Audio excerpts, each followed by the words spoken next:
Or it could have been like a Prius, like from Weeds, good for sneaking up on motherfuckers. Where are you gonna? Well, actually, I was gonna say, where are you gonna find a Prius in a war zone? But okay. Yeah. He found a smart car. Exactly, not a smart car. Why not a fucking Prius? Good for sneaking up on motherfuckers. It's quiet and shit.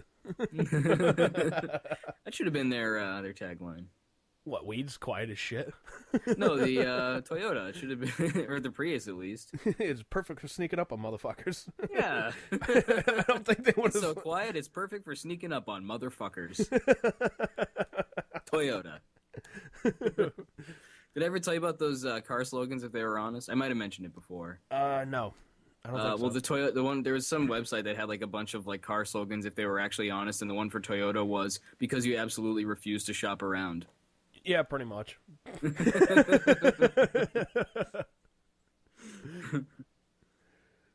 I'm sure you've heard the car name like anagrams or something like that. I think that's what they're called, anagrams. Oh, like Found on Road Dead and yeah. Yeah. All right, I know some really terrible ones. Don't we all? Like the one for Pontiac is especially fucking racist, man. Oh yeah, that one's terrible. Yeah, that's pretty terrible. You can ask me in private, and I'll tell you what it is. I'm not gonna fucking say it here. Fuck that. We're not a couple of kids at a hockey game in North Dakota wearing KKK hoods and robes at a fucking hockey game. My buddy Sean had actually come up with one for Buick. It's not racist or anything. It's not even terrible, but he had called it Big, Ugly, Indestructible Car Killer. Yeah, that's pretty much it. Yeah. He got into a head-on collision with a Honda in his Buick, and the Honda was totaled. His car had, like, a busted headlight. Oh, yeah, like, how old was the thing? His car, this is like I think he had, like, a 95 or, like, mid to late 90s model. I think it was a LeSabre. All right. And it was like like mid to late 90s Honda Civic or something like that. Yeah, because I want to say my buddy Chris, his dad had a, I want to say it was like a 78 Buick or something like that. Oh, I'm sure that thing was a tank. Oh, God, yeah. Yeah. The thing was heavy as shit. The thing was pretty much a tank. I remember, like, there was one time, though, this was back years ago. Chris was working at Wendy's and whatnot. And, I'm hanging out with his parents for a bit, waiting for him to get out of work. And he calls up and says, hey, I'm going to be working a little bit later. They want me to stay for, like, an extra hour or two. Like, all right, no, that's fine. His dad, who we called Hondo, he's like, he just looks at me. He's like, hey, you want to go to lunch? I'm like, I could eat. Yeah, let's go, man. He's like, all right, come on, let's go to Wendy's. I'm like, wait, what the hell are we going to do at Wendy's? He's like, you're going to sit in the back of the car. He's like, cover up with a blanket or something just so they don't see you and make you work. I'm like, okay. This is going to be kind of weird, I guess, but I'll fucking play along, man. So it's Chris's dad's driving, his mom's in the passenger seat, and I'm in the back, like, just under a blanket that's in the back seat. His dad pulls out the CB radio. Oh, no. And apparently had a speaker on top of the car. Oh, no. He starts acting like a fucking cop. He's like, Christopher Ritchie, we know you're inside there. Get out here now. I'm like, this is so fucking dope, man. This is awesome. Did he come out? No, he didn't. He looked out the window, saw it was his dad. He's like, what the fuck? He's like, fuck that. He's like, fuck that, man. So eventually, man, they parked the car, and he's like, all right, fuck it, let's go inside. He's like, if they make you work, just tell them no. I was like, all right. Meanwhile, you had ridden in the back seat that whole time. Yeah, meanwhile, a fucking blanket. Yeah, meanwhile, I'm under a fucking blanket in the back seat of the car. He's like, I just really wanted you to ride in the back under a blanket. I thought it'd be hilarious. I was like, fuck it. I guess he just wanted to see if I would do that. All right. Fuck it, dude, I'm game.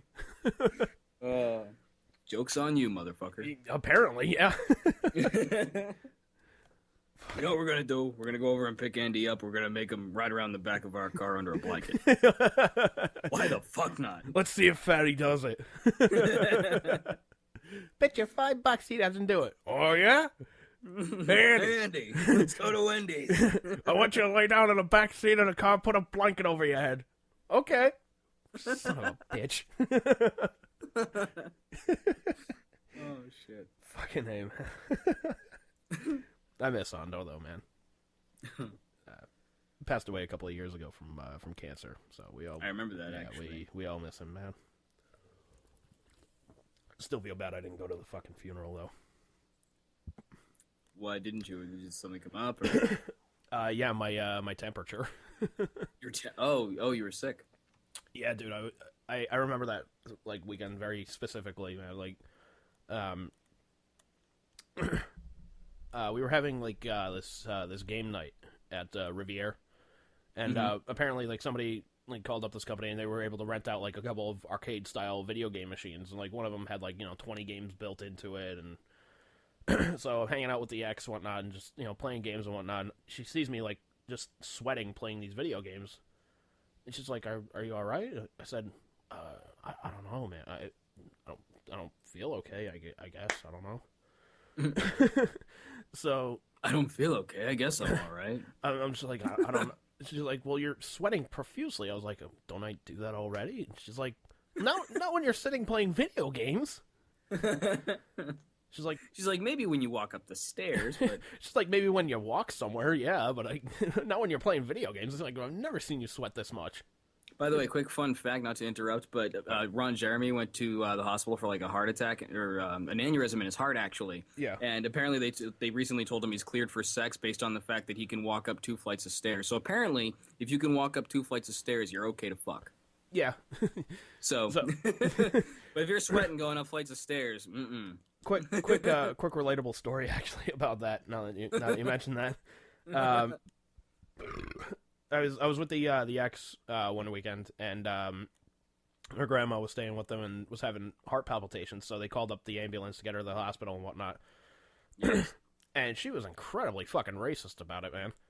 Oof. It was like they took her to some hospital. I can't remember, but it was like a nearby hospital. The doctor was of Hispanic origin.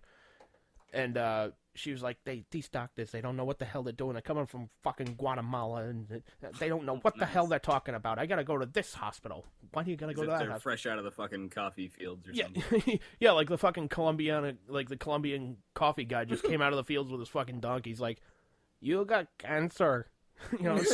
Or some fucking diagnosis like that. Listen, this isn't the fucking Mexican cartel, all right? Yeah. They went to school, all right? Yeah. Like they went to school for like 10 years here. Yeah, really. So so that happens and whatnot, and I'm consoling the girlfriend, just bawling her eyes out about something. Like, I don't want to say what it was, but fucking whatever. Cunt. So so I'm consoling her and whatnot, and I said, look, you want to just go to the hospital and we can, just kind of hang out, kind of get an idea of what the situation is, or she's like, let's kind of hang here, let's kind of collect our thoughts here. I'm like, all right, man, no problem. So, the next day, like, the mother gives the report about how the grandma's doing and whatnot, and so I leave, come back the next weekend, and the girlfriend comes up to me, she's like, hey, great news! I said, what's up? She goes, my grandma can fuck again. I'm like, wait, what? I was like, I didn't know she was getting laid before. She goes, well, no, but she walked up a flight of stairs without getting winded, and the doctor says, okay, you can have sex again if you want to. I'm like, fucking really? Like, I was like, all right, well, what's your grandma doing later tonight? She fucking smacks me in the arm. She's like, you're a fucking jerk. Oh, man. So did you attempt to walk up a flight of stairs after you were playing video games at this point? No, this was... But no, just to give you an idea where it was up in the Dion Center, that like living area, like the right, like where the air hockey machine. Right, was. Exactly. So it was up there, and at the time it was like you and me and the fucking, what do you call it, the fucking dorm room. So like we get back to the room and I'm just like, fucking, I don't feel really good at all. Like I think you were. I forget where the hell you were at the time, but I was beats like, the shit out of me, man. But I was like, all right, let me just lay down for a little bit. Maybe this thing will pass over. I open up the window because I'm fucking sweating my ass off. and then I'm still fucking, like, heating up and whatnot. I'm just like, fuck. So, I grabbed whatever, like, medicine I had, like, Robitussin, whatever, just fucking choked that down. Still didn't feel better after an hour. And, so I looked at the girlfriend, I was just like, okay, I'm gonna go home. She's like, it was a Friday, fair enough, so, it was a Friday, so, as I'm about to leave, I get the call saying, hey, Hondo passed away. I was like, oh my fucking god, man. Oh, man. So I'm just like, great, I'm not feeling well, and Hondo passed away. Fuck. Jeez. So, so I think they were saying, like, the funeral was going to be, like, the next... Yeah, they were calling with, like, the funeral arrangements, like, saying this is where the funeral is going to be. I'm just like, all right, if I'm well enough to go, I'll fucking go there, man. Mm-hmm. So I drive home. I have the heater on for a little bit because it's still, like, wintertime and what have you. Mm-hmm. And, getting too hot, so I fucking turn the heater off. I'm still sweating my ass off. I roll down the fucking windows, still sweating my ass off. Jesus. And I'm like, fuck, I'm gonna die. You're like, I'm on fire. What the fuck? Like, I'm burning alive. There's a cliff. So I drive home, I get home, and, I got, like, the typical stuff with me. I got, like, some laundry to do, I got some, some clothes with me, and that's pretty much it. Mm-hmm. I walk in the door, and my mom just looks at me. She's like, "Oh my god, you look like shit. Are you all right?" I'm like, "I don't feel good. I don't know what the hell's going on." So she gets the thermometer and whatnot, and fucking 101-degree temperature. I'm like, she's like, "Okay, you're gonna be laying down on the couch." I'm like, "What's going on with the funeral, man? What's going on with that?" She's like, "You're not going." I'm like, "What's Chris's dad, and I love the guy, man. Chris is my best friend, and what's going on, man?" She's like, I don't care. You're not fucking going. So I was like, all right, fine. You got to explain to him why I'm not going to be there then. So, day of the funeral comes, they go and whatnot. I'm downstairs on the couch, just almost like on the verge of passing out, just watching movies and shit, just trying to get better. And to give you an idea of how sick I was, the movie I, Robot came on. Mm-hmm. The remake with Will Smith. Mm-hmm. And I'm watching it going, man, I don't know why everybody gives this movie a bad name, man. This is actually kind of good. You were definitely fucking out of it. Oh, yeah. So fast forward to a couple months later, I see it's on TV again. I'm like, all right, I didn't think this was that bad when I watched it. But, it was kind of delirious, I guess. But, fuck it. It's worth a shot, right? Put it on 5 minutes later. I'm like, fuck you! Fucking shut it off, went outside. Nice. Man, that sucks, though. Yeah. It's like such terrible timing sometimes. It really was, man. It happens. Yeah. It happens. Like, I as a kid, like, I had this streak for the longest time where I got sick every fucking Christmas. I got chicken pox on Christmas one year. No bullshit. Like, I was sick for almost every Christmas. And it's nowadays, like, I knock on wood every time Christmas comes around and, like, there's nothing wrong with me. I'm like, yes! Another year averted. Yeah, it kind of reminds me, like, there was one year in my house when pretty much everybody in the house was sick. I had an inner ear infection. I think my mom had really bad cold. My younger brother Ben got sick somehow. I can't remember what the hell it was with him. I think he might have had, like, strep throat. And then asshole had something wrong with him, but he's probably just fucking retarded. The only person in the house that wasn't sick was my dad. Jeez. He's like, Merry Christmas, I gotta be in the fucking hospital. It's like, I gotta make soup for all you guys. Yeah, really. You just give each other fucking, like, cough syrup and aspirin and shit. Like, we were almost Merry like... Christmas. Like, I'm looking at my brother with strep throat, and it's like, dude, I'll trade you fucking the ear infection for strep throat. He's like, fucking no, man. Because he sees me, like, stumbling around, because, like, when you get the inner ear infection, it kind of throws your balance off. Oh, yeah. So he sees me, like, stumbling around like a fucking drunk. He's like, dude, no. I had vertigo, and let me tell you, yeah, when your ear gets fucked up, it really fucks with you. Oh, yeah.